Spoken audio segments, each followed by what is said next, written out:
The dust on the road had turned Gwendolyn Vance's boots from brown to grey, and she was fairly certain the rest of her looked no better. 3 days of walking, sleeping in hay barns, and eating whatever she could buy with the last coins in her pocket had stripped her of every dignity she once carried.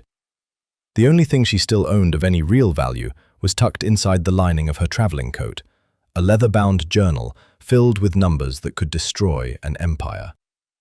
She stood at the iron gates of Thorne Manor and looked up at the house beyond them. It sat alone at the end of a long gravel drive, surrounded by oak trees so old their branches formed a canopy that blocked most of the afternoon sky. The manor itself was enormous but quiet. No gardeners trimming hedges, no grooms walking horses, no sign of life at all, except for a single curl of smoke rising from one of the chimneys. A wooden board had been nailed to the gatepost. The painted letters read, "Housekeeper required. Apply within. No agents." Gwendolyn pressed the gate, and it swung open without a sound. She had rehearsed her story a dozen times during her walk. Her name was Mrs. Ellen Shaw. She was the widow of a clergyman from Dorset. She had 7 years of experience managing a country household and could provide written references from 2 former employers.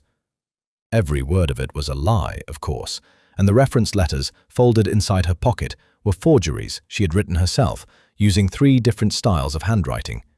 She was rather good at forgery. She was good at anything that involved ink, paper, and patterns.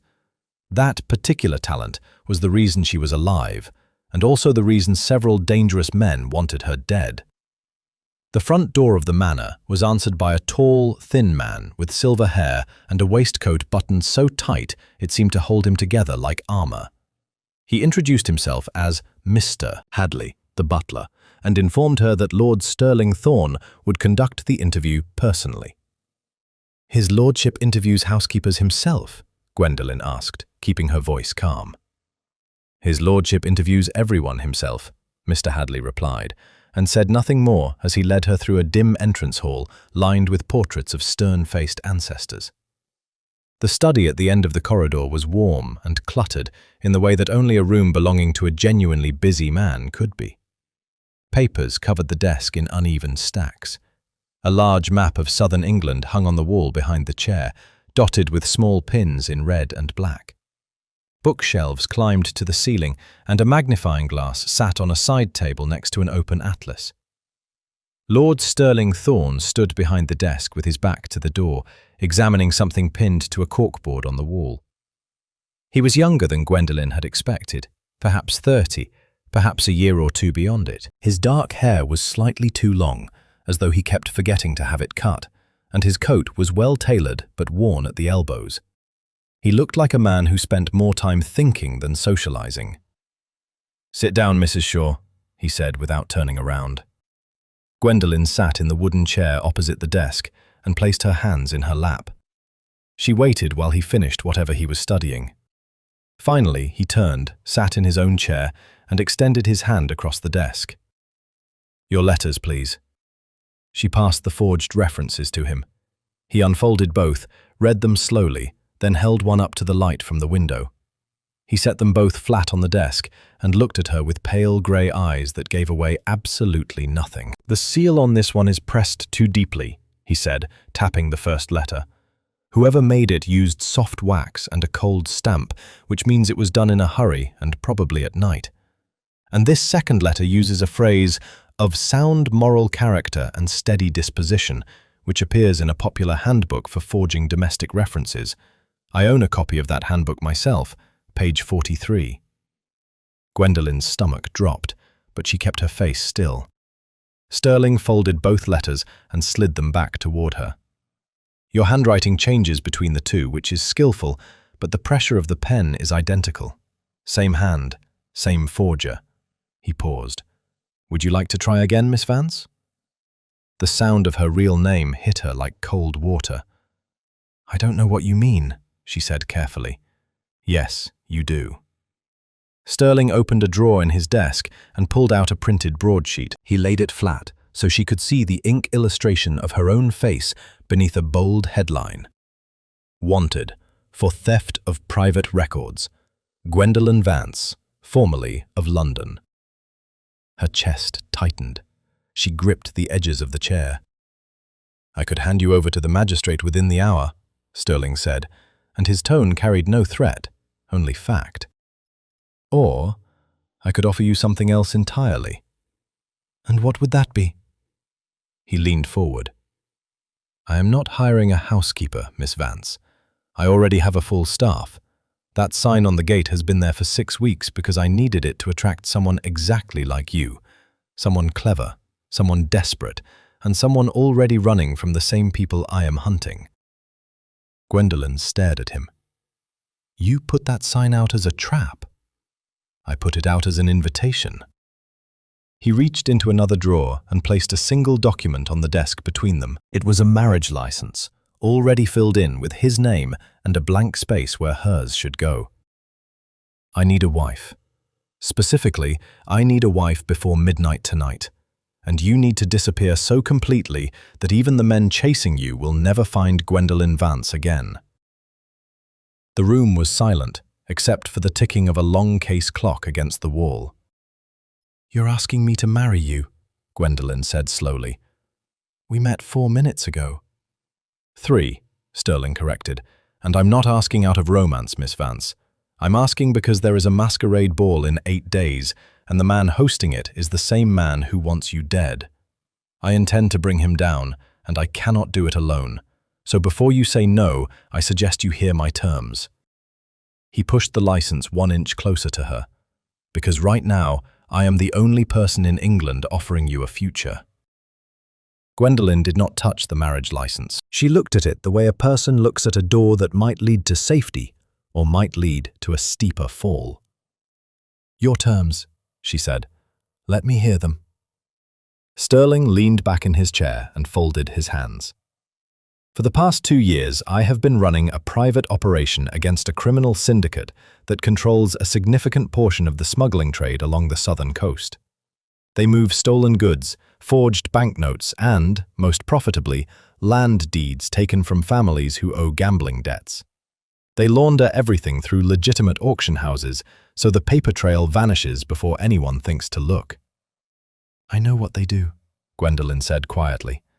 "I used to work for them." Sterling's expression did not change, but something shifted behind his eyes. Interest, perhaps, or confirmation. "Then you already understand what I am dealing with," he said. "Their ringleader operates under a false identity. He moves through the highest circles of society, attends the most exclusive gatherings, and conducts his real business behind closed doors that only open for a very particular kind of guest." "Married aristocrats," Gwendolyn said. "Precisely. The inner circle of his operation disguises itself as a private gentleman's club for married couples of rank. No bachelor has ever been admitted, no unmarried woman has ever crossed the threshold. Every transaction, every auction, every exchange of stolen property happens inside rooms that only husbands and wives of the peerage may enter." Sterling tapped the edge of the marriage license with one finger. "I have spent 18 months building a cover identity as a reclusive landowner with enough wealth to attract their attention. I have the title, I have the estate, I have the connections. What I lack is a wife." "So find one," Gwendolyn said. "Surely a lord with land and income can secure a bride through ordinary means." "An ordinary bride would be useless to me." Sterling stood and walked to the far wall, where the map of southern England hung with its pins and markings. He pointed to a cluster of red pins along the Kent coastline.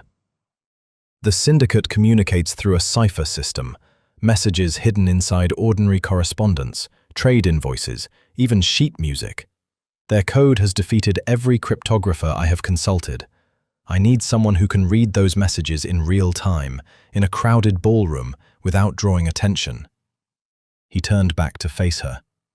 "You broke their cipher once already, Miss Vance. That is why they want you gone. And that is why I want you alive and standing beside me at the Blackwood masquerade 8 days from now." Gwendolyn was quiet for a long moment. The clock on the wall counted off the seconds while she turned his words over in her mind. "You said you knew my name before I walked through your door," she said. "How?" Sterling returned to his desk and opened a leather folio. Inside were several sheets of paper covered in careful handwriting, notes, observations, sketches of faces, dates and locations. He turned the folio so she could read the top page. I have been tracking every person who has left the syndicate's employment in the past year. Most of them are finished. 2 are in hiding abroad. 1, a bookkeeper named Farrow, turned informant for me before he disappeared. He told me about a young woman who had been hired to organize the syndicate's private ledger and who had discovered something so damaging that the entire organization would collapse if it became public. "The master ledger," Gwendolyn murmured. "Farrow said you copied the entire thing before you fled. Every name, every transaction, every forged deed." Sterling closed the folio. "Is that true?" Gwendolyn hesitated. Then she reached inside the lining of her coat and drew out the small, leather-bound journal she had been carrying for 11 days straight. She held it up, but did not hand it over. "Every page," she confirmed, "coded in my own cipher, so even if someone stole it from me, they would need a month and a mathematician to make sense of it." Something close to admiration crossed Sterling's face, though he buried it quickly. "Then here is what I propose," he said. "You marry me tonight, under your real name. The license is valid and the local registrar owes me a personal favor. As my wife, you gain the full legal protection of my title, my estate, and my name. The syndicate cannot touch Lady Thorne without declaring open war against a peer of the realm, and they are not foolish enough to do that. And in return? In return, you accompany me to the Blackwood masquerade, decode whatever communications the syndicate exchanges during the event, and help me identify the ringleader so that my contacts in the magistrate's office can build a case strong enough to arrest him." "That is all?" "That is all. Once the operation is complete and the syndicate is dismantled, I will grant you a full annulment and a pension generous enough to establish yourself anywhere in the country under any name you choose. You will be free." Gwendolyn lowered the journal to her lap. She studied Sterling's face for any trace of dishonesty, any flicker of hidden motive. She had spent 3 years surrounded by liars and had learned to read deception the way most people read printed text. She found nothing false in his expression. What she found instead was something more unexpected: exhaustion. This was a man who had been fighting alone for a very long time. "If I refuse?" she asked. "Then I will give you a meal, a fresh horse, and directions to the nearest port town. I will not hand you over to the magistrate or to the syndicate. You have my word." "Your word," Gwendolyn repeated. "I have known you for less than a quarter of an hour." "And yet I am offering you more honesty in that quarter hour than the syndicate gave you in 3 years. She looked down at the marriage license again. The blank space next to his name seemed impossibly small for a decision this large. But the truth was simple, and she knew it. She had no money, no allies, no safe harbor between here and the sea. The men hunting her would find her within a week, perhaps sooner. And the journal in her hands, the one thing that could bring the whole rotten empire crashing down, was worthless without someone powerful enough to act on it. Gwendolyn picked up the pen from Sterling's inkwell and wrote her name in the blank space with a steady hand. "Send for your registrar," she said. Sterling gave a single nod, as though she had passed one final test he had not mentioned. By the time the long case clock struck 11 that evening, Gwendolyn Vance had become Lady Thorne. Gwendolyn woke the following morning in a bedchamber larger than any room she had ever slept in. The 4-poster bed had curtains of deep green velvet, and the morning light came through tall windows that overlooked a walled garden filled with overgrown rose bushes. For a brief, strange moment, she forgot where she was. Then she saw the plain gold band on her left hand and remembered everything. She dressed quickly in the same traveling clothes she had arrived in, her only clothes, and found her way downstairs. Mr. Hadley was waiting at the bottom of the staircase with a tray of tea and toast, which he offered with the same rigid politeness he had shown the day before. "His lordship is in the east wing," the butler said. "He asked that you join him when you are ready." through the library, past the second corridor, and up the narrow staircase behind the blue door. Gwendolyn followed the directions through a series of rooms that grew progressively less grand and more functional. The library gave way to a plain corridor lined with storage cupboards, and the blue door at the end opened onto a steep spiral staircase built inside the base of the estate's old clock tower. The stone steps were worn smooth from centuries of use, and the air smelled of dust and metal. At the top, she found Sterling standing in a circular room she had not expected to exist. The clock tower chamber had been converted into something between a study and a war room. A broad oak table filled most of the floor space, covered in papers, ink bottles, and several brass instruments she recognized: compass dividers, a set of frequency charts, and 2 cipher wheels of the kind used by military cryptographers during the French wars. The walls were lined with narrow shelves holding hundreds of intercepted letters, each one tagged with a date and a colored ribbon. A second, smaller table held a collection of wax seals, magnifying lenses, and a pot of solvent used for lifting impressions from paper without damaging the original. "You built all of this yourself?" Gwendolyn asked from the doorway. Sterling looked up from the document he was examining. "Over the past 2 years, most of the intercepted correspondence comes from my network of informants, dock workers, postal clerks, a few sympathetic servants inside households connected to the syndicate. The problem has never been collecting the messages. The problem is reading them." He gestured for her to come closer. On the main table, he had arranged a series of letters in a neat row. Each one appeared to be ordinary social correspondence: invitations to dinner, thank you notes for gifts received, polite inquiries about the health of relatives. The handwriting varied from letter to letter, and the paper ranged from cheap foolscap to expensive cream-laid stock with embossed edges. "Look at the third word of every second sentence," Sterling said. Gwendolyn leaned over the first letter and counted. The third word of the second sentence was garden. The third word of the fourth sentence was shipment. The third word of the sixth sentence was Bristol. "A skip cipher," she said immediately. "Third word, every other line. It is one of the oldest methods in the book." "That is what I thought as well," Sterling replied, "until I tried to assemble the extracted words into coherent messages. Watch." He handed her a sheet where he had already pulled the keywords from a dozen letters and arranged them in sequence. Gwendolyn read through them and frowned. The words formed fragments that almost made sense but kept dissolving into nonsense. Garden, shipment, Bristol, folding, twilight, carpenter, absolute, revenue. "There is a second layer," she said. "The skip cipher is the outer shell. Underneath it, the extracted words themselves are encoded." "That is where I have been stuck for 5 months." Gwendolyn pulled a chair to the table and sat down. She spread the letters out in front of her and began reading them again, this time ignoring the words entirely and focusing on the shapes of the letters themselves. After several minutes, she picked up one of Sterling's magnifying lenses and held it over a particular passage. "There," she said. "Look at the tails on the lowercase letters, the ones that drop below the line, G, Y, P, Q. Some of them curve left and some curve right. In normal handwriting, a person's letter tails are consistent. These change direction deliberately." Sterling moved to stand beside her. She could smell ink and sandalwood on his coat. "Left curving tail means the word is genuine," Gwendolyn continued, tracing the letters with the tip of a pencil.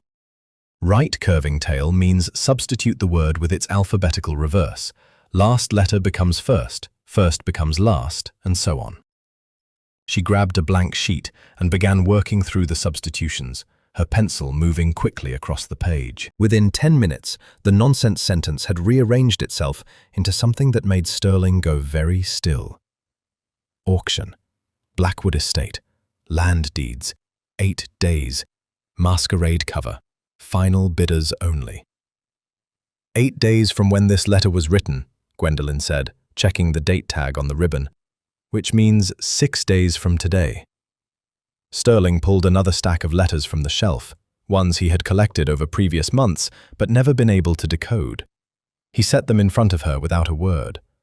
Gwendolyn worked through the morning and into the afternoon. Mr. Hadley brought lunch on a tray, which she ate with one hand while writing with the other.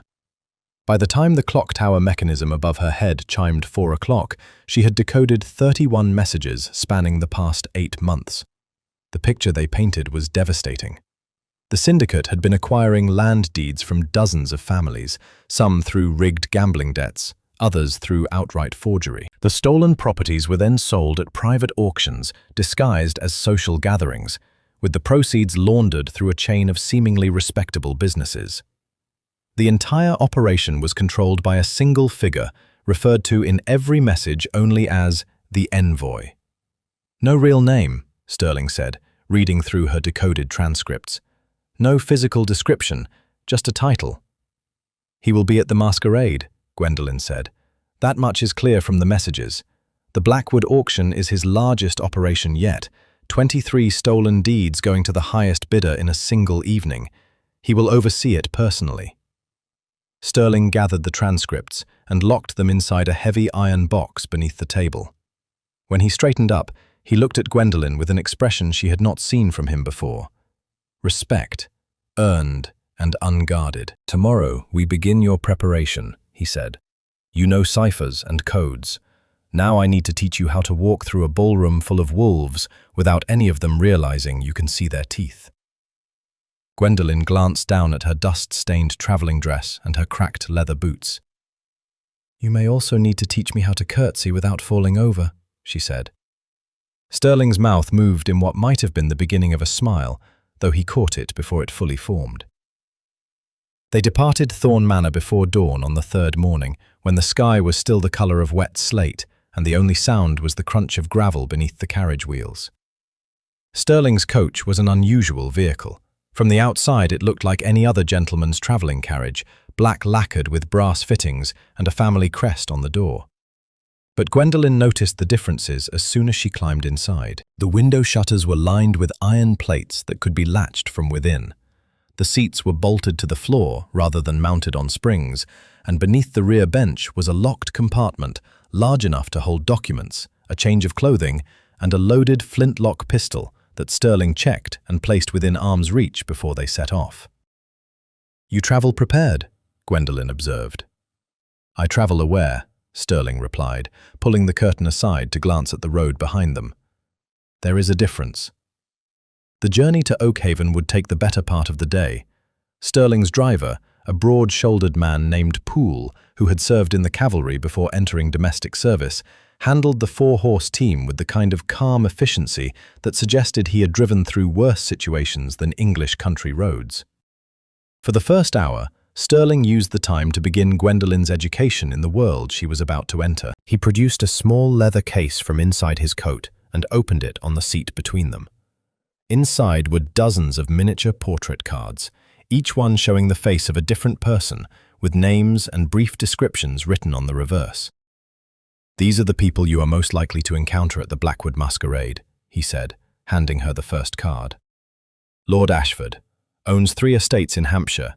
His gambling losses over the past year exceed £12,000. The syndicate holds his debts and uses him as a front for laundering auction proceeds."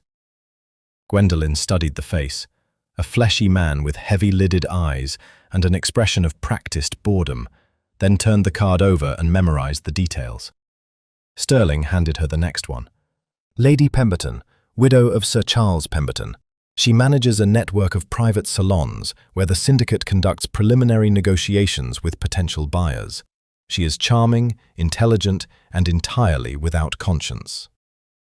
Card after card, Sterling built a map of the syndicate's social architecture. Gwendolyn absorbed names, faces, and relationships with the same precision she applied to ciphers. By the time they had been on the road for 2 hours, she could recite the connections between 14 key figures without looking at the portraits. "You have a remarkable memory," Sterling said, gathering the cards back into their case. "I have a trained memory," Gwendolyn corrected. 3 years inside the syndicate taught me that forgetting a name or a face could be the last mistake a person ever made. Sterling seemed about to respond when the carriage lurched sharply to the left. Gwendolyn grabbed the edge of her seat as the vehicle swayed. and through the window she caught a flash of movement, 2 riders on dark horses coming fast along the tree line to the east. "Poole!" Sterling called through the small hatch above the driver's seat. "Seen them, my lord. 2 behind, 1 more coming from the crossroads ahead." Sterling moved with practiced speed. He reached across Gwendolyn and latched the iron shutters on her side, then secured his own.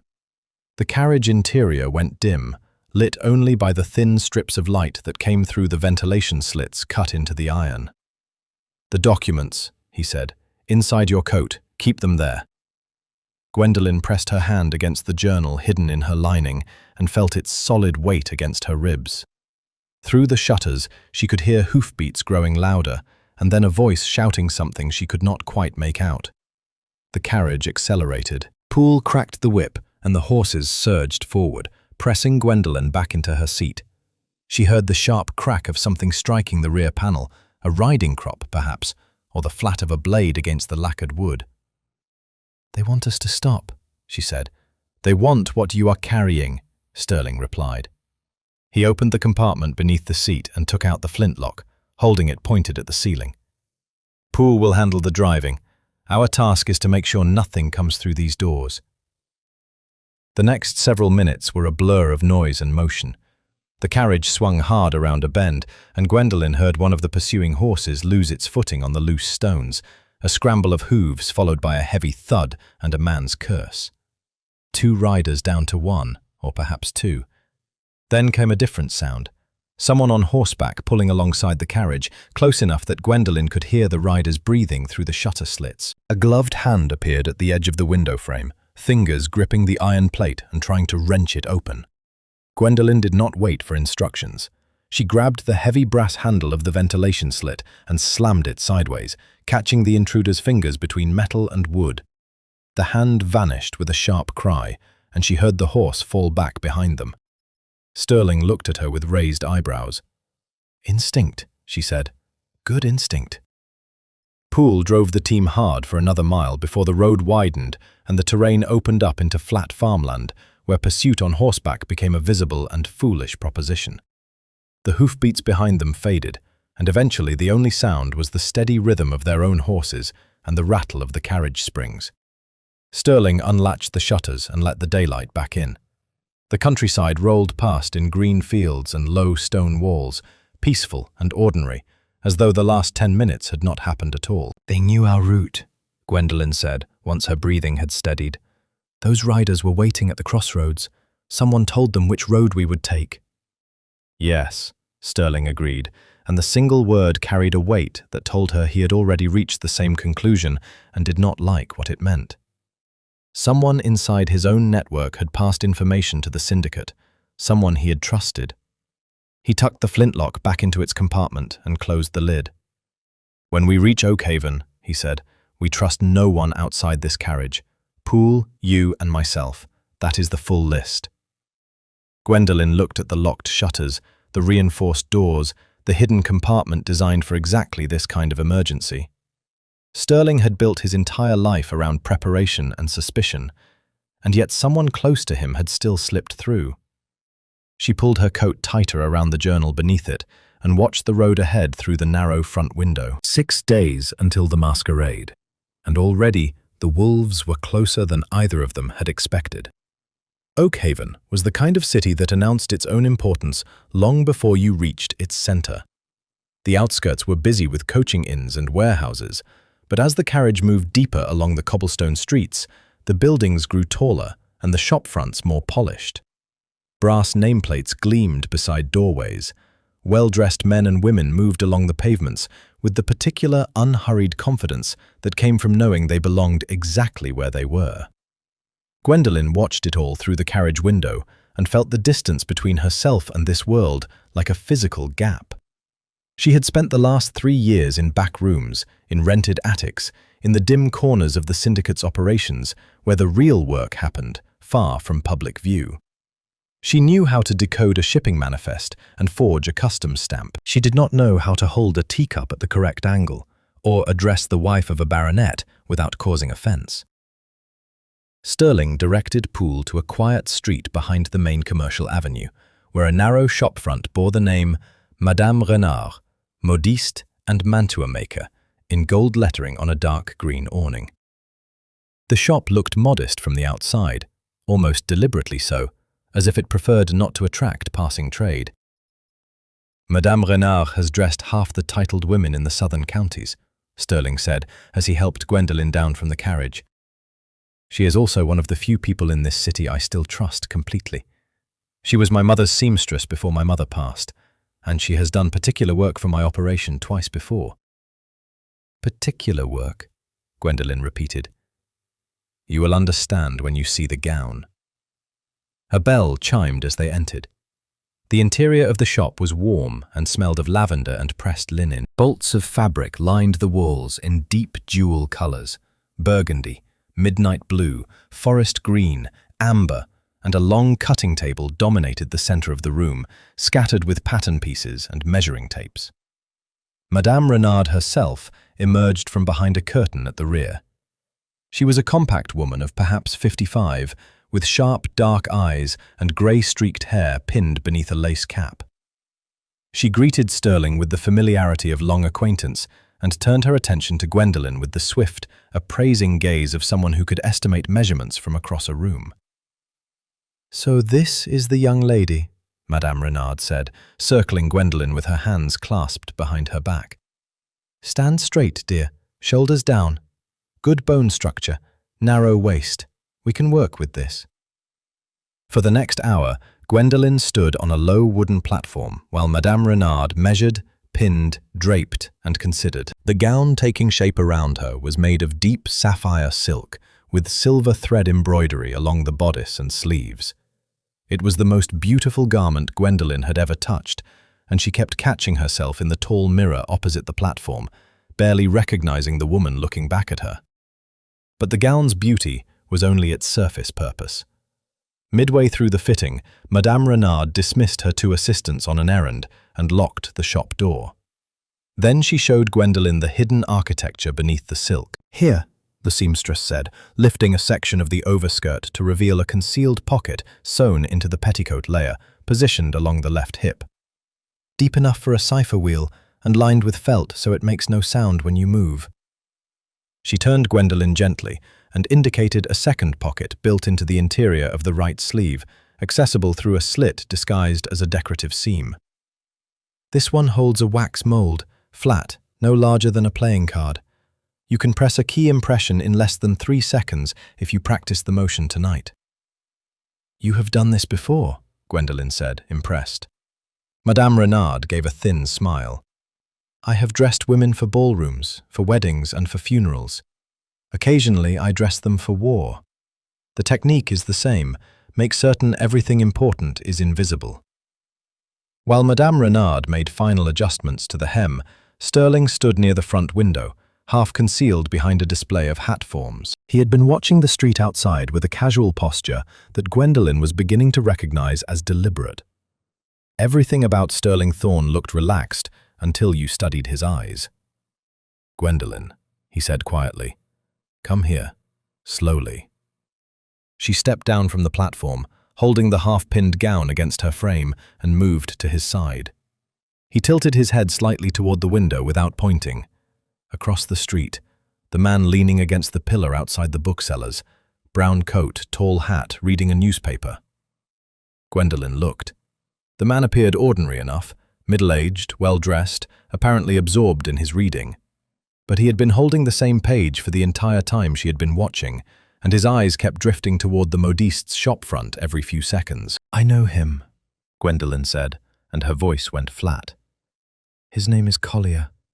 He ran the syndicate's surveillance operations in London. If he is here, then they know we are in the city."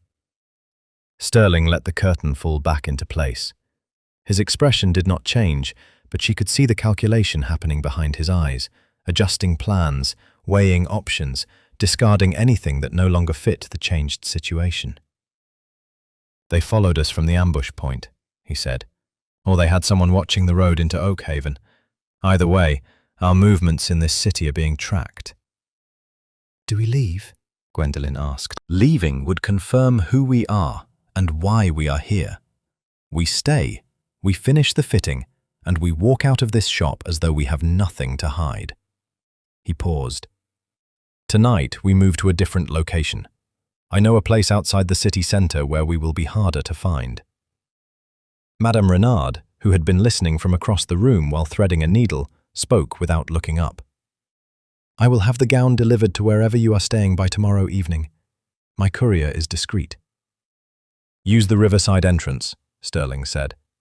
"And madame, if anyone asks about your clients today, you fitted a dress for a merchant's wife from Bath. Nothing more." "My lord," the seamstress replied with quiet dignity, "I have been keeping secrets since before you were born. You needn't remind me how."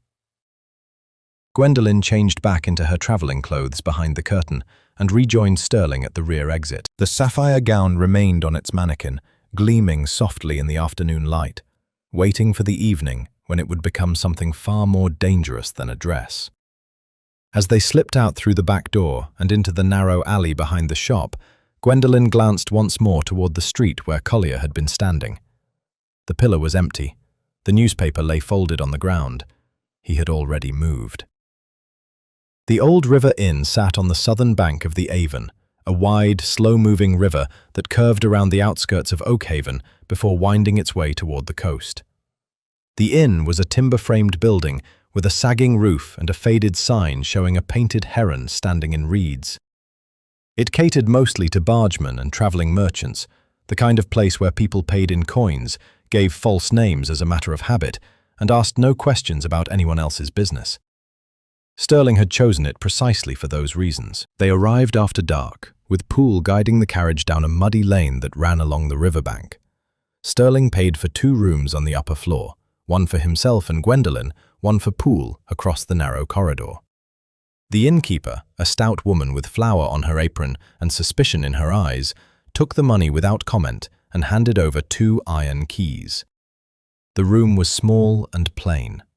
A single bed with a straw mattress, a washstand with a chipped basin, a wooden chair, and a fireplace that smoked when Gwendolyn tried to light it. The window overlooked the river, and through the warped glass she could see the dark water moving slowly beneath a half-moon. "I will take the chair," Sterling said, setting his travelling case on the floor. "You take the bed." "I have slept in worse places than a chair," Gwendolyn replied. "I am sure you have. But tomorrow you will need steady hands for the wax molds, and a stiff neck from sleeping upright will not help your precision." He draped his coat over the back of the chair and sat down, stretching his legs toward the weak fire. "Sleep while you can. We have a long day ahead." Gwendolyn lay on the narrow bed with her coat folded beneath her head and the journal pressed against her chest. She listened to the sounds of the inn settling around them, floorboards creaking, a door closing somewhere below, the low murmur of voices from the taproom downstairs.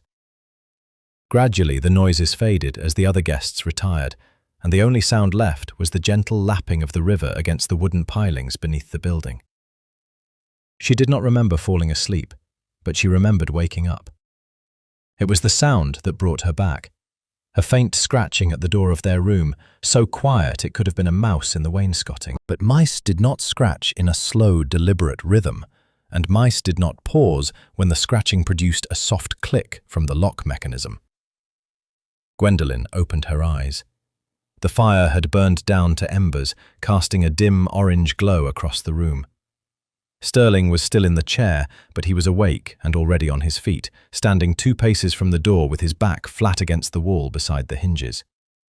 He held one finger to his lips. The door handle turned. Slowly. 1 inch at a time.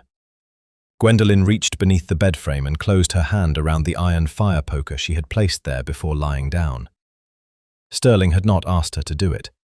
3 years inside the syndicate had taught her to keep something solid within reach whenever she slept somewhere unfamiliar. The door swung inward. A figure slipped through the gap, tall, lean, dressed entirely in dark clothing, with a scarf pulled up over the lower half of his face. He moved with the practiced quiet of someone who had entered rooms uninvited many times before. His eyes went straight to the bed, straight to the shape lying under the thin blanket, straight to the coat folded beneath her head, where a document might be hidden. He took 2 steps toward the bed. Gwendolyn swung the poker low and hard, catching him across both shins. The man buckled forward with a strangled gasp, his knees hitting the floorboards, and before he could recover, Sterling was on him from behind. Sterling hooked one arm around the intruder's throat and used his own weight to drag the man sideways, away from Gwendolyn and toward the center of the room. The struggle was brief and ugly. The intruder thrashed, knocking the washstand over and sending the basin crashing to the floor.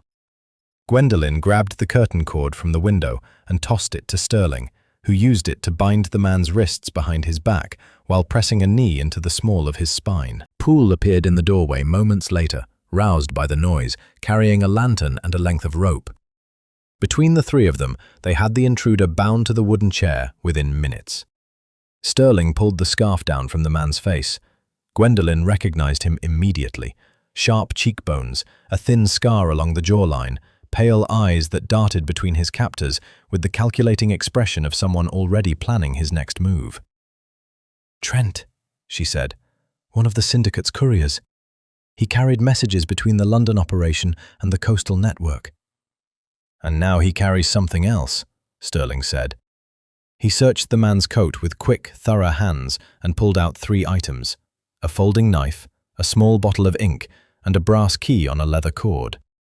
The key was heavy and ornate, with a complex set of teeth that suggested it opened something far more sophisticated than an ordinary door. Sterling held the key up to the lantern light and turned it slowly. "This is a vault key," he said. "I have seen this design before. Chadwick & Sons, the locksmith firm in Mayfair. They make keys for private banking vaults and secure storage rooms." Trent said nothing.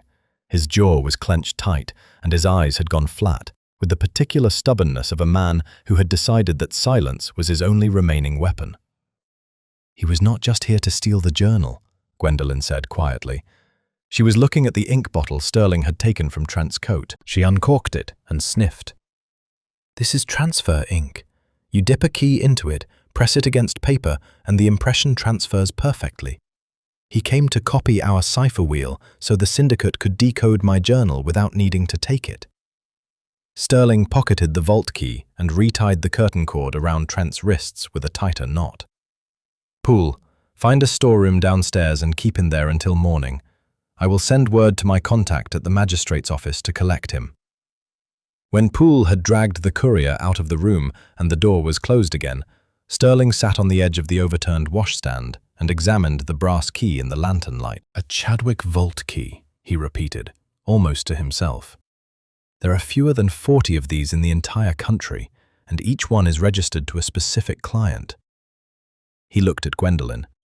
"If we can identify which vault this opens, we will find the syndicate's central repository, every original deed, every forged document, every record they have kept." Gwendolyn sat back on the bed, the poker still resting across her knees.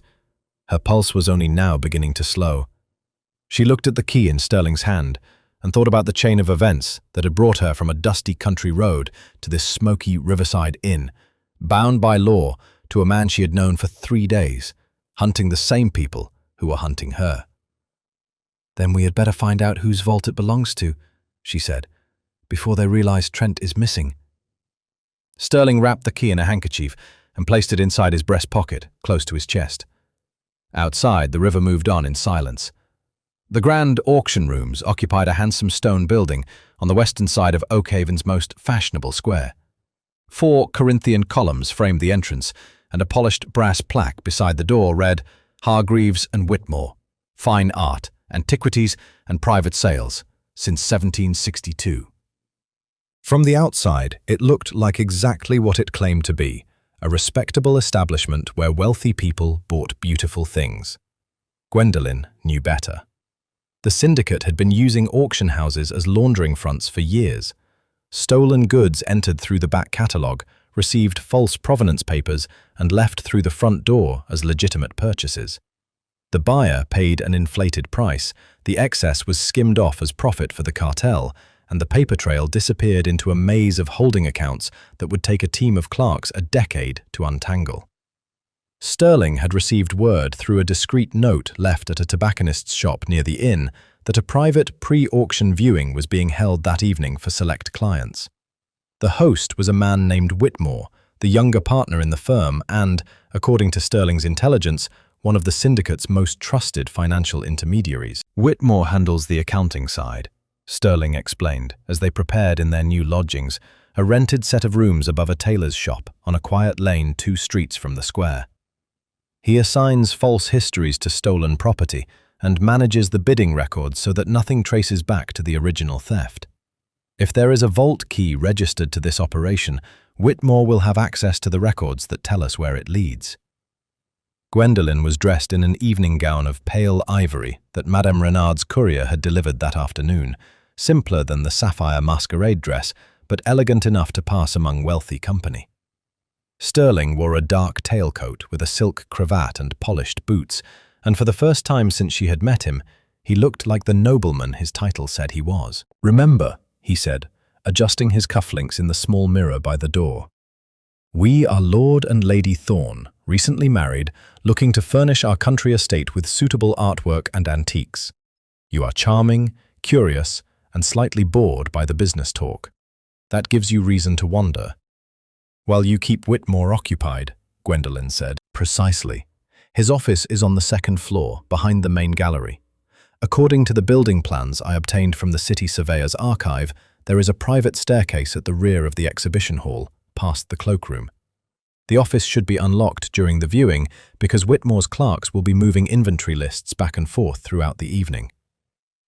"And the vault key records?"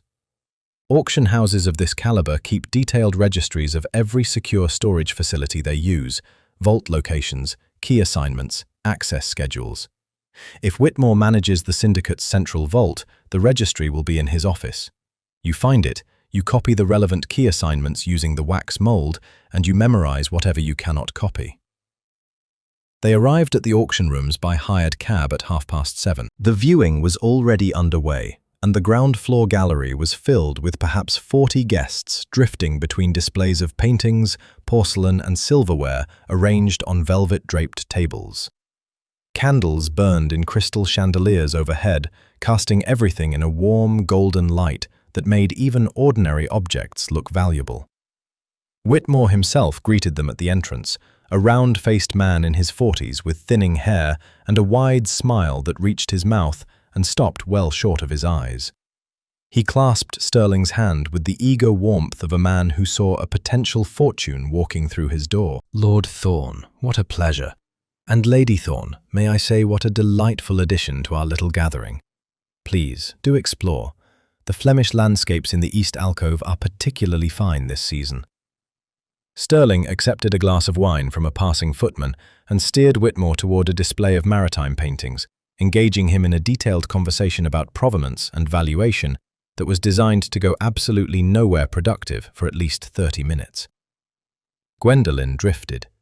She moved through the gallery with the unhurried pace of a woman admiring beautiful things, pausing at each display long enough to appear interested, exchanging polite nods with other guests, accepting a glass of cordial from another footman. She counted the exits, noted the position of every servant, and tracked the movement pattern of the 2 clerks who shuttled between the gallery and the rear staircase at regular intervals. When both clerks were occupied with a guest who had knocked over a display of miniature portraits, an accident Gwendolyn had engineered by nudging the table leg with her foot as she passed, she slipped through the cloakroom and up the narrow stairs. Whitmore's office was exactly where Sterling had said it would be. The door was ajar, and the room beyond was cluttered with the comfortable disorder of a man who spent more time making deals than tidying paperwork. A mahogany desk dominated the center, surrounded by filing cabinets, ledger books, and stacks of framed catalogues leaning against the walls. Gwendolyn went straight to the filing cabinet beside the window.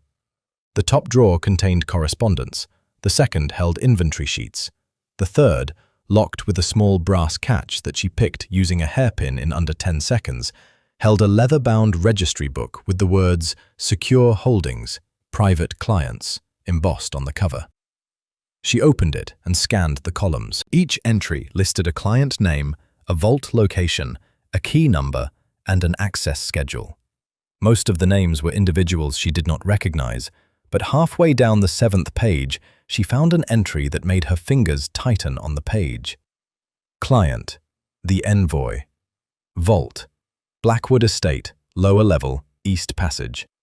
Key number 7-14. Access by arrangement only. Contents: Deed Archive, Master Correspondence, Financial Records. The vault was not in a bank, it was not in London, it was beneath the very estate where the masquerade ball would be held in 2 days. Gwendolyn pulled the flat wax mold from inside her sleeve, pressed it firmly against the key number stamp at the bottom of the page, and held it for a count of 3. The impression came away clean and sharp. She memorized the vault location, the access passage, and the combination notation written in small figures beside the entry. Left 9, right 27, left 14, right 3. Then closed the registry, relocked the drawer, and returned the hairpin to her hair. She was back downstairs, standing in front of a still-life painting of summer fruit, cordial glass in hand, before either clerk had finished picking up the scattered miniature portraits. Sterling found her 10 minutes later, Whitmore still talking enthusiastically at his elbow. He caught her eye across the room, and she gave the smallest possible nod. Sterling smiled at Whitmore, shook his hand warmly, and promised to return for the main auction. They were in the cab and 3 streets away before Gwendolyn spoke. "The vault is at Blackwood," she said, "beneath the estate itself. I have the combination." Sterling leaned back against the cab seat and exhaled slowly. "Then everything we need will be in the same building on the same night." "Along with every person who wants us gone," Gwendolyn added. He looked at her in the dim light of the passing street lamps. "Are you frightened?" Gwendolyn considered the question with the seriousness it deserved. "I am frightened of failing," she said. "I am not frightened of walking into that ballroom." Sterling held her gaze for a moment longer than necessary, and something passed between them that had nothing to do with ciphers or vaults or stolen deeds. Then he looked away, and the carriage carried them on through the darkened streets toward the river. The Oakhaven Botanical Gardens occupied a walled enclosure on the northern edge of the city, where the last streets gave way to open parkland, and the air smelled of damp earth and cut grass. The gardens had been built 30 years earlier by a wealthy merchant who had filled them with exotic plants from every corner of the empire, towering palms, thick-leafed ferns, climbing orchids, all housed inside a series of glass pavilions connected by gravel paths lined with iron benches. Sterling had arranged the meeting for midday, when the gardens would be busy enough with visitors to provide cover and quiet enough in the more remote pavilions to allow a private conversation. His contact was a man named Dorsey, a former naval clerk who had served as Sterling's most reliable informant for the past 14 months, feeding him shipping schedules, cargo manifests, and the names of syndicate operatives working the coastal smuggling routes. "Dorsey has never failed me," Sterling said as they walked through the main entrance, arm in arm, like any other married couple enjoying an afternoon stroll. He was the one who first confirmed the connection between the auction houses and the stolen land deeds. Without his intelligence, I would still be chasing shadows. Gwendolyn heard the trust in his voice and said nothing. She had learned, during her years inside the syndicate, that the most dangerous betrayals always came from the people you trusted the most, because those were the ones you never thought to watch.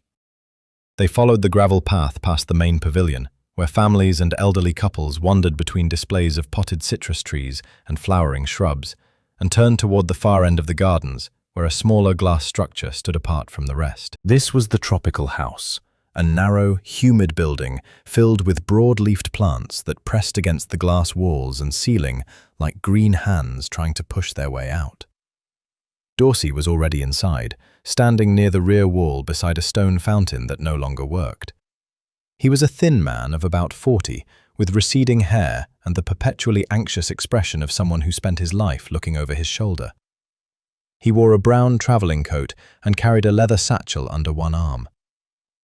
"Lord Thorne," Dorsey said, offering a quick handshake. His eyes moved to Gwendolyn. "I was not told there would be a third party." "My wife," Sterling said. "She has full knowledge of the operation." Dorsey's mouth tightened, but he did not argue. He glanced toward the glass doors at the entrance of the tropical house, then reached into his satchel and produced a folded sheet of paper. "The masquerade guest list," he said, "obtained from the steward at Blackwood estate this morning. 46 confirmed attendees, including 12 names from your priority list. The envoy is not listed under any known alias, but there is one entry that stands out.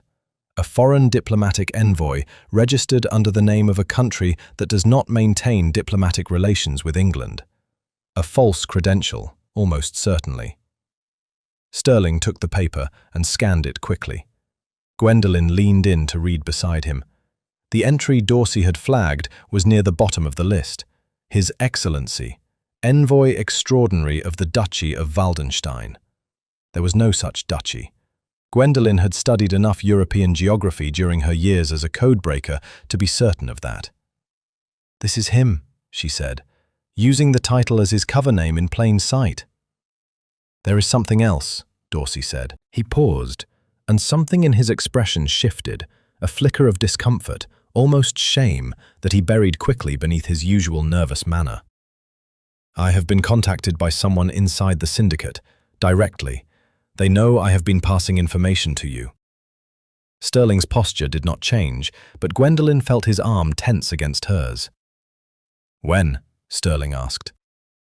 "3 days ago, a letter delivered to my lodgings, no signature, no seal. It said that if I continued working for you, certain information about my past would be made public. Debts, indiscretions, the kind of thing that would destroy what remains of my reputation." Dorsey's voice dropped. "They also offered money, a great deal of money, more than you have ever paid me." "And you took it," Gwendolyn said quietly. Dorsey looked at her, and the shame in his eyes confirmed everything before he opened his mouth. "I had no choice. They know where my sister lives. They know where I sleep. I am not a brave man, Lady Thorne. I never pretended to be." Sterling's hand moved to Gwendolyn's elbow, a slight pressure that told her to stay still. "What did they ask you to do?" Sterling said, his voice controlled and even. "Bring you here," Dorsey whispered, "to this pavilion, at this hour." He looked toward the glass doors again, and this time Gwendolyn followed his gaze. Through the condensation on the windows, she could see 2 figures approaching along the gravel path, broad-shouldered men walking with the unhurried purpose of people who expected to find their quarry exactly where they had been told it would be. "I am sorry," Dorsey said, backing toward the rear wall. "Truly, I am sorry." Sterling did not waste time on anger. He turned to Gwendolyn and spoke rapidly. "The main doors face the path. They will expect us to run that way. Is there another exit?" Gwendolyn was already scanning the structure. The tropical house was built almost entirely of glass panels set in iron frames, with a solid brick base running along the bottom 3 feet of each wall. The rear wall had no door, but she noticed something the men approaching from outside would not have seen. A narrow service hatch at floor level, half hidden behind a bank of fern pots, designed for gardeners to pass tools and soil through without tracking mud across the main floor. "There," she said, pointing low, "behind the ferns." She dropped to her knees and shoved the pots aside, revealing the wooden hatch. It was latched from the inside with a simple iron bolt. She pulled it open, and a rush of cool air came through from the service yard beyond. The 2 men were at the glass doors now. One of them pressed his face against the pane, cupping his hands around his eyes to see through the condensation. "Go," Sterling said. He pushed the guest list into his coat pocket and crouched beside her. Gwendolyn went through the hatch first, dropping into a muddy service yard filled with wheelbarrows and stacked clay pots. Sterling followed immediately, pulling the hatch shut behind him and sliding a garden rake through the exterior handle to jam it closed. They crossed the service yard at a fast walk, passed through an unlocked gate in the garden wall, and emerged onto a quiet residential street on the far side of the botanical grounds. Poole was waiting with the carriage 2 corners away, exactly where Sterling had instructed him to park in case of emergency. They were inside the carriage and moving before the 2 men had finished breaking through the jammed hatch. Gwendolyn sat in silence for several minutes, letting her breathing return to normal. Beside her, Sterling stared out the window with an expression she had not seen from him before. a cold, quiet fury directed inward at himself for trusting a man who had been turned against him. "Dorsey gave us the guest list before he sprung the trap," Gwendolyn said at last. "That means some part of him was still trying to help." "Or it means the syndicate wanted us to have the list," Sterling replied, "so we would walk into the masquerade believing we knew who was coming, while they prepared something we had not anticipated." Gwendolyn considered this. He was right. The guest list could be genuine intelligence, or it could be bait. There was no way to know which until they were inside the ballroom itself. "Then we prepare for both," she said. Sterling looked at her. The anger in his face eased slightly, replaced by something steadier and more familiar, the focused determination of a man recalculating his approach without abandoning his objective. "Both," he agreed. Tomorrow was the masquerade, and now they would walk into it knowing that the syndicate was expecting them. The Blackwood country estate sat on a ridge above a wooded valley, its long stone facade lit by hundreds of candles burning in every window. Carriages lined the approach road in a slow procession, each one delivering masked figures in silk and velvet to the grand entrance, where liveried footmen stood at attention beneath a portico draped in garlands of ivy and white roses. Gwendolyn watched from inside Sterling's carriage as they inched forward in the queue. She wore the sapphire gown, and its weight felt different now than it had during the fitting, heavier, more deliberate. The cipher wheel rested in the hidden pocket against her left hip. The flat wax mold sat inside her right sleeve. A small folding magnifying lens was tucked into the sash at her waist. She was, from the neck down, a walking armory of espionage tools concealed beneath 12 yards of embroidered silk. The mask she wore covered the upper half of her face, midnight blue, edged with silver filigree, tied with a ribbon at the back of her head. Sterling's mask was simpler, black, with a narrow gold border, and it made his grey eyes look sharper than usual. "The hand signals," he said as the carriage rolled closer to the entrance. "Run through them once more." Gwendolyn touched her left earlobe. "I have identified a target."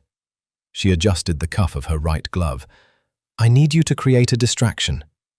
She placed her hand flat against her collarbone. "Meet me at the agreed location." She closed her fan and held it pointing downward. "We are compromised. Leave immediately." Sterling gave a small nod of approval. "If anything goes wrong, anything at all, the fan signal takes priority over everything else. We leave together, or we do not leave." "Understood." The carriage reached the entrance. A footman opened the door, and Sterling stepped out first, offering his hand to help Gwendolyn down. She took it, and for a brief moment their fingers tightened around each other, a shared acknowledgement of what they were about to walk into, spoken without words. The ballroom was vast. Gwendolyn had expected grandeur, but the scale of it still caught her off guard. The ceiling rose 2 full stories above the dance floor, painted with a mural of classical figures draped in clouds and laurel wreaths. Crystal chandeliers hung at intervals along the length of the room, each one blazing with dozens of candles that threw cascading light across the polished marble floor. An orchestra played from a raised gallery at the far end, filling the space with the rich swell of strings and woodwind. And everywhere, masks. Faces half hidden behind feathered creations, jeweled dominoes, painted porcelain, gilded leather. The anonymity was intoxicating and deliberate. In a room where no one could be certain who they were speaking to, secrets moved as freely as the champagne carried on silver trays by silent footmen. Sterling guided Gwendolyn through the crowd with a proprietary hand at the small of her back, stopping to exchange pleasantries with other guests whose names he invented on the spot. Lord and Lady Thorne, recently married, touring the southern counties, delighted to attend such a magnificent affair. The performance was seamless, and Gwendolyn matched him step for step, smiling behind her mask, laughing at the right moments, deflecting personal questions with the practiced ease of a woman who had spent years pretending to be someone she was not. They separated after the first half hour, as planned. Sterling moved toward the card room, where several of the men from his portrait cards had gathered around a table of whist. Gwendolyn remained in the ballroom, drifting between clusters of guests, listening to fragments of conversation, watching the movements of the masked figures around her. She was looking for one person, the envoy. A man using the title of a diplomatic representative from a country that did not exist, hiding his real identity behind a mask and a fabricated credential. She did not know his face, his build, or his voice. All she had were the patterns she had decoded from months of intercepted correspondence, his phrasing, his habits, the particular way he structured his sentences when giving orders. Language was a fingerprint. Every person had patterns in their speech as distinctive as the loops and whirls of their handwriting. Gwendolyn had spent 3 years inside the syndicate, reading this man's words on paper. Now, she needed to hear them spoken aloud. She positioned herself near the refreshment table, where guests paused between dances to collect glasses of wine and plates of cold supper. Conversations flowed around her in overlapping currents, gossip about absent friends, complaints about the roads, speculation about the evening's entertainment. She filtered each voice through the mental catalogue she carried, comparing cadence and vocabulary against the decoded messages stored in her memory. 30 minutes passed. 40. She was beginning to wonder whether the envoy had altered his speech patterns deliberately when she heard it. A single phrase, spoken by a tall man in a crimson mask standing 6 feet to her left. "The arrangement proceeds as structured," the man said to a shorter companion in a green domino. "Confirmation by the final hour." The construction was unmistakable. "Proceeds as structured." She had decoded that exact phrase in 11 separate messages over 8 months. It was the envoy's signature formulation, a verbal habit so ingrained that even deliberate disguise could not erase it. Gwendolyn did not look directly at him. She studied his reflection in the large gilt mirror that hung above the refreshment table. Tall, broad-shouldered, perhaps 50 years of age, he carried himself with the rigid posture of a man accustomed to authority, and his crimson mask covered most of his face, leaving only a strong jaw and thin lips visible beneath the silk edge. She touched her left earlobe. Across the room, near the entrance to the card room, Sterling saw the signal. He excused himself from the group he had been speaking with and began moving through the crowd toward her position. Gwendolyn placed her hand flat against her collarbone. "Meet me at the agreed location." Sterling altered his course smoothly, angling toward the east corridor that led to the service passages and the lower levels of the estate. Gwendolyn waited until the man in the crimson mask had moved away toward the dance floor, then set her wineglass on the table and followed Sterling's path through the crowd. They met at the top of a narrow servants' staircase at the end of the east corridor, out of sight from the ballroom. The noise of the orchestra faded to a muffled hum behind the heavy oak door. "Crimson mask," Gwendolyn said. "Tall, broad, standing near the refreshment table with a man in a green domino. He used the phrase, 'proceeds as structured.' That is the envoy." Sterling processed this without surprise. "Did he see you?" "I was careful." "Then we move now, while the ball keeps everyone occupied. The vault is below us, east passage, lower level, just as the registry described."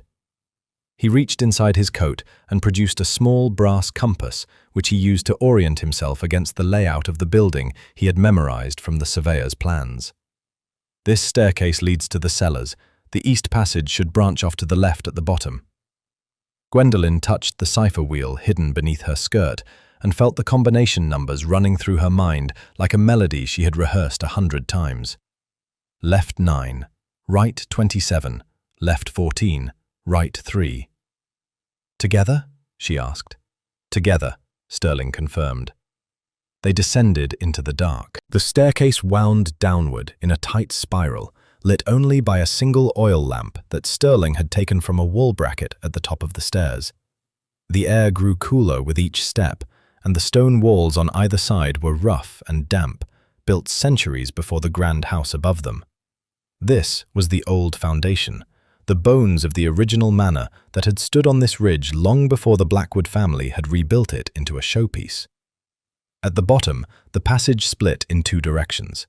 To the right, a wide corridor led toward what Gwendolyn guessed were the wine cellars. She could smell oak barrels and aged cork through the darkness. To the left, a narrower passage ran eastward, exactly as the registry had described. Sterling held the lamp ahead of them as they moved along the east passage.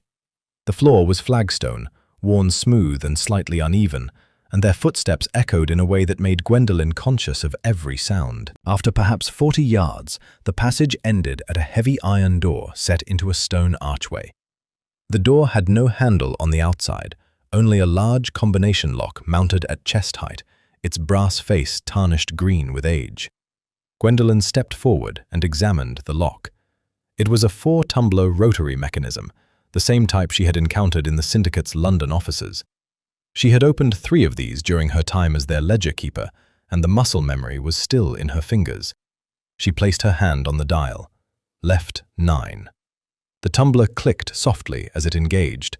Right 27. Another click, slightly deeper than the first. Left 14. The mechanism shifted beneath her fingers, and she felt the internal pins beginning to align. Right 3. The final tumbler dropped into place with a solid, satisfying sound, and the iron door swung inward on oiled hinges. The vault beyond was larger than Gwendolyn had expected. It was a rectangular chamber, perhaps 20 feet across and 30 deep, with a low ceiling supported by stone pillars. Iron shelves lined 3 walls, and on those shelves sat rows of leather document cases, wooden filing boxes, and rolled parchments tied with colored ribbons. A heavy oak table stood in the center of the room, bare except for an inkwell, a blotting pad, and a brass candle holder with a half-burned taper. Sterling lit the candle from his lamp and set the lamp on the table. The combined light pushed the shadows back far enough to read the labels on the nearest shelf. "Deed transfers," Gwendolyn read aloud, scanning the spines of the document cases. "Arranged by county: Hampshire, Kent, Surrey, Devon." She pulled one case from the shelf and opened it. Inside were a dozen folded documents, each one bearing the seal of a county land registry. She unfolded the first and recognized the format immediately. A certificate of title transfer, signed, witnessed, and stamped with what appeared to be a legitimate magistrate's seal. "Forged," she said, running her finger along the seal impression. "The wax is correct, but the stamp is a copy. I made 3 just like it during my first year with the syndicate." Sterling was already at the far wall, pulling boxes from the upper shelves. He opened one and stopped. Inside, stacked in neat bundles, was a set of leather-bound ledgers identical in size and binding to the journal Gwendolyn carried in her coat lining. "The master records," he said. "Every transaction, every name, every payment." He opened the top ledger and turned several pages, his eyes moving rapidly across columns of figures and coded entries. "This is enough to prosecute every member of the syndicate, from the ringleader down to the lowest courier." Gwendolyn moved to the final shelf, where a single document case sat apart from the others, marked with a red ribbon. She opened it and found a handwritten list of names arranged in a hierarchy, a chain of command, drawn in careful ink, with lines connecting each name to the ones above and below it. At the very top, written in a heavier hand than the rest, was a single entry. The envoy, Lord Blackwood. She stared at the name. Lord Blackwood. The host of the masquerade, the owner of this very estate. The man whose hospitality they were enjoying at this moment while they emptied his vault beneath his feet. "Sterling," she said, holding up the document. He read it, and his expression hardened. He has been operating from his own home this entire time. The vault, the auctions, the coded correspondence, all of it managed from the same estate where he hosts the most exclusive social gatherings in the county. Nobody would ever think to look beneath the ballroom floor. "We need to take all of it," Gwendolyn said. "The ledgers, the deed transfers, the chain of command, every document in this room." "We cannot carry it all. There must be 200 items on these shelves." Sterling reached into his coat and pulled out the largest ledger, tucking it inside his waistcoat. Gwendolyn took the chain of command document and the 3 most recent deed transfer files and secured them inside the hidden pockets of her gown. Between them, they could carry perhaps a dozen critical pieces, enough to build a case if the right people saw them. Sterling was reaching for another box when a sound came from the passage behind them. Footsteps. Measured and deliberate, accompanied by the low murmur of voices echoing off the stone walls. They turned toward the open vault door. 3 figures appeared in the archway.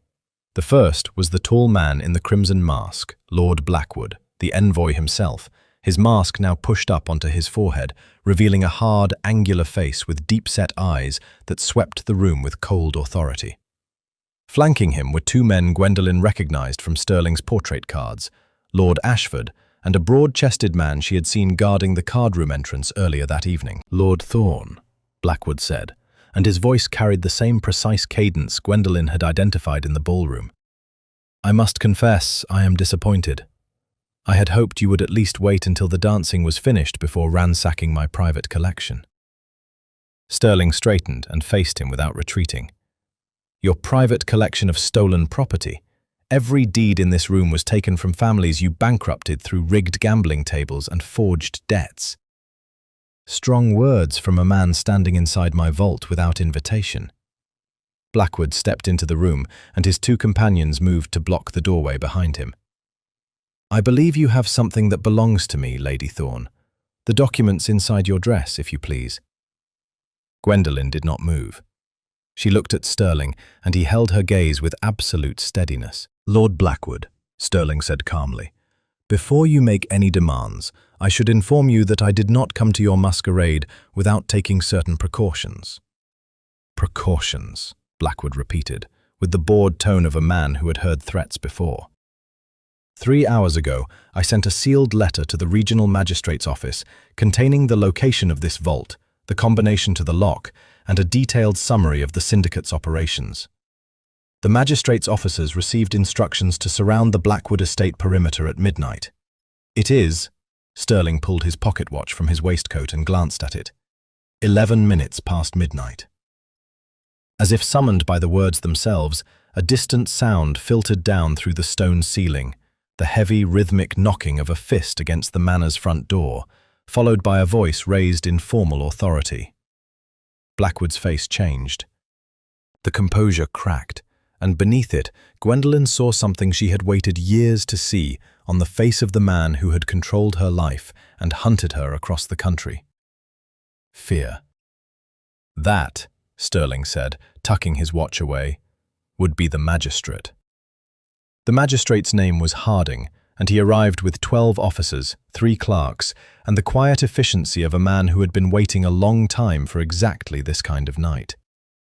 Sterling's sealed letter had reached him 2 days earlier, and he had spent the intervening hours assembling his team, obtaining warrants, and positioning his men along the estate's perimeter roads with instructions to move at the stroke of midnight. Gwendolyn stood in the entrance hall of the Blackwood estate and watched as the masquerade collapsed around her.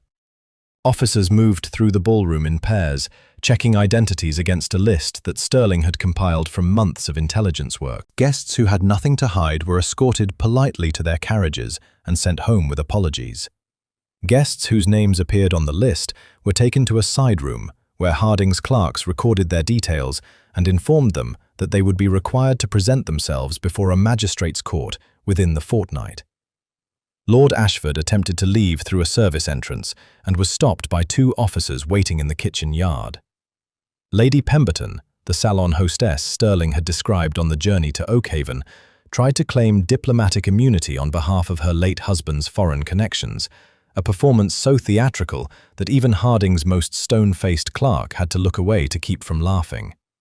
And Lord Blackwood himself was led from the vault in restraints, his crimson mask still pushed up on his forehead, his face carrying the rigid blankness of a man whose mind had not yet caught up with the reality of his circumstances. He passed within 3 feet of Gwendolyn as the officers guided him through the entrance hall, and for a single moment his eyes locked onto hers with a look of pure, concentrated hatred.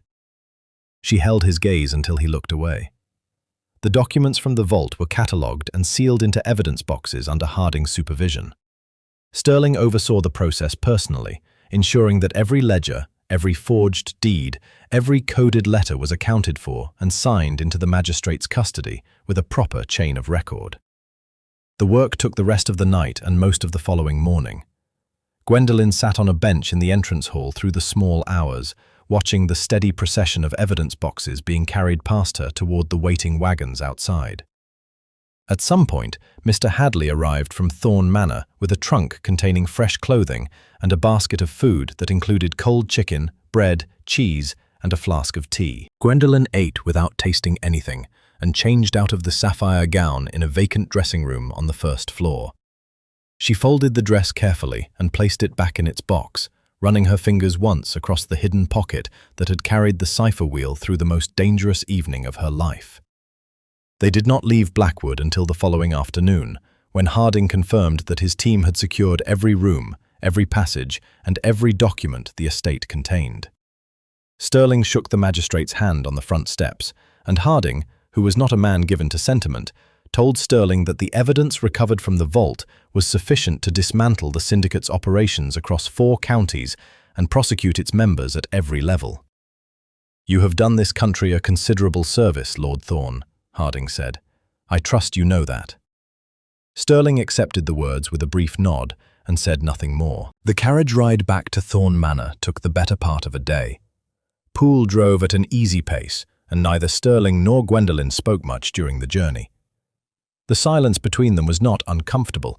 It was the particular quiet of 2 people who had been through something together and did not yet have the language to describe what it had changed. They arrived at the manor in the late evening. The oak trees along the drive cast long shadows in the fading light, and the house looked exactly as it had when Gwendolyn had first seen it 10 days earlier. Large, solitary, and still. Mr. Hadley met them at the door with the same rigid formality he applied to every occasion, and if he noticed anything different about the 2 people who walked through the entrance hall, he kept it behind his impeccable composure. The following morning, Sterling asked Gwendolyn to meet him in the garden. It was a clear autumn day, cool and bright, with the kind of sharp sunlight that made everything look newly made. The walled garden behind the manor had been neglected for years. The rose bushes were overgrown, the gravel paths had disappeared beneath moss and fallen leaves, and a stone bench near the far wall was half covered in ivy. Sterling was sitting on that bench when Gwendolyn found him, with a single document resting on his knee. She sat beside him, leaving a careful distance between them, and waited. "This is a letter of annulment," Sterling said, holding up the document. "I had my solicitor prepare it before we left for Oakhaven. It requires only your signature and mine to dissolve the marriage contract. Once signed, you will receive a pension of £400 per year, paid quarterly, for the rest of your life. You may live anywhere you choose, under any name you wish. The syndicate is finished, and Harding's office will ensure that no charges are brought against you for your previous involvement." He placed the document on the bench between them. "You are free, Gwendolyn, completely and without condition." She looked at the annulment letter. The paper was thick, cream-coloured, with the solicitor's seal pressed into the bottom corner in red wax. Her name was written in careful copperplate script beside a blank line where her signature should go. It was a generous offer, more generous than anything she had been given in her entire life. Freedom, security, independence. Everything she had been running toward since the night she fled the syndicate with a stolen journal sewn into her coat. She picked up the document and held it for a long moment. Then she tore it in half, and then in half again. She let the pieces fall onto the gravel at her feet, where the morning breeze scattered them among the fallen leaves. Sterling watched the fragments settle on the ground. When he looked up at her, his expression held a question he seemed unable to put into words. "I did not marry you for sanctuary," Gwendolyn said. "I married you because for the first time in my life, someone offered me a partnership instead of a cage. You trusted me with your secrets, your mission, and your life. I would like to think I earned that trust." "You did," Sterling said quietly, "several times over." "Then I am staying, as your wife, as your partner, and as the person who will sit in that clock tower vault tomorrow morning and start decoding whatever new intelligence your network brings in." She paused. "Unless you would prefer to hire another codebreaker." Something happened to Sterling's face then, something Gwendolyn had only seen once before, in the lamplight of a hired cab on a dark Oakhaven street. The careful control softened. The guarded distance he maintained around himself like a second skin loosened, just enough for her to see what was underneath. "I would not," he said. They sat together on the stone bench in the overgrown garden, shoulder to shoulder, while the autumn light moved slowly across the wall and the ivy stirred in the breeze. Somewhere inside the house, Mr. Hadley was preparing tea. Somewhere beyond the estate gates, the world carried on with its ordinary business, unaware of the quiet revolution that had taken place over the past 10 days. Gwendolyn looked at the scattered pieces of the annulment letter on the ground, already curling at the edges, already becoming part of the garden's gentle decay. She had arrived at Thorne Manor with nothing, no name, no home, no future. She was leaving this bench with all three, and a husband who she suspected had been hoping she would tear that document apart from the moment he placed it in her hands.